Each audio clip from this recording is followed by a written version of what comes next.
winters, your achievement would be.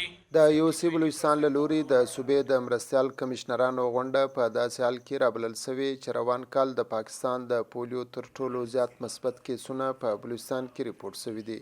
एक ही तरीका कार है हाइजीन.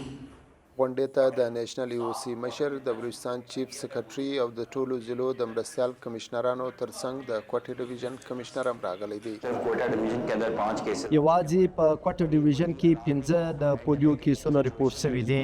دا ډیره د اندېښنې وړ خبره ده. زه خپله د پولیو کمپاینونو څارنه کوم. د ټولنې د هرې برخې له خلکو سره په دې اړه لیدنې کوو. په ټولنه کې پوهه خپروو. اوس په کلا عبدالله کې د پولیو په اړه یوه جرګه هم کوو.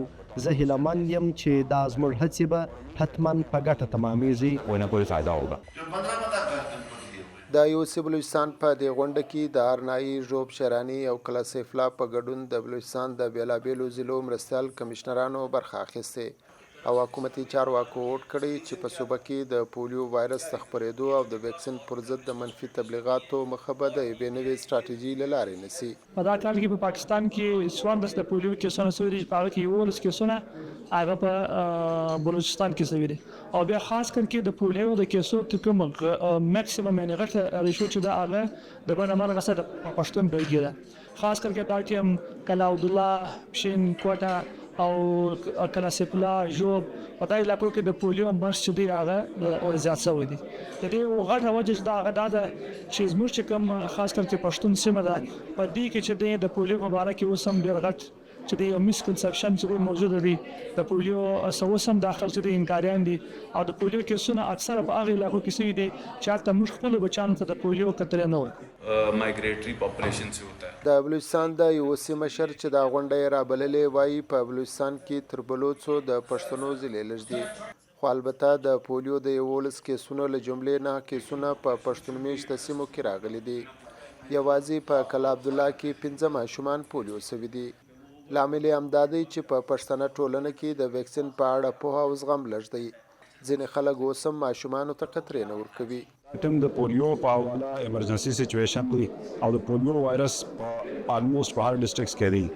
زموږ چې کوم انوایرمنټل سیمپلز دي هغه هم ګډ پازیټیو روان دي او له موږ سره هیومن کیسز هم راغلي دي. نو د دې ایمرجنسي له وجې څخه زموږ چې کوم ډیپټي کمشنرز دي د ډسټرکټ هیډ نو موږ دا یو اورینټیشن ورکشاپ ارینج کړي چې موږ دوی پر دا سچویشن باندې سنسټایز کو او په دا ایمرجنسي سچویشن کې چې مخته زموږ کوم پولیو کمپینز را روان دي دا کمپینز لپاره موږ دا څنګه تیاری وکړو چې موږ هر کوشنی ته ډراپس ورسو د پولیو ډراپس او دا پولیو ټرانسمیشن چې دا موږ بند کو. 19000 بچا अभी सुबह से जो हम 4 घंटे से په پاکستان کې د تیر کال په پرتله 60 کال په 8 میاشتو کې زیات د پولیو مثبت کیسونه ریپورټ شوي چې 11 په بلوچستان، 2 په سند او 1 په پنجاب صوبه کې مخته راغلي دي. د پاکستان نېشنل یو سی وایي چې راتلونکي د پولیو ضد کمپینونه له افغانستان سره په یو وخت یا سنکرونایزډ کوي چې د وایرس د لیږد مخه ونیول شي. رفیع الله مندوخیل، وایس اف امریکا، ډیوا کوټه. ऐसे नहीं हाल होगा. ये पिछले 20-25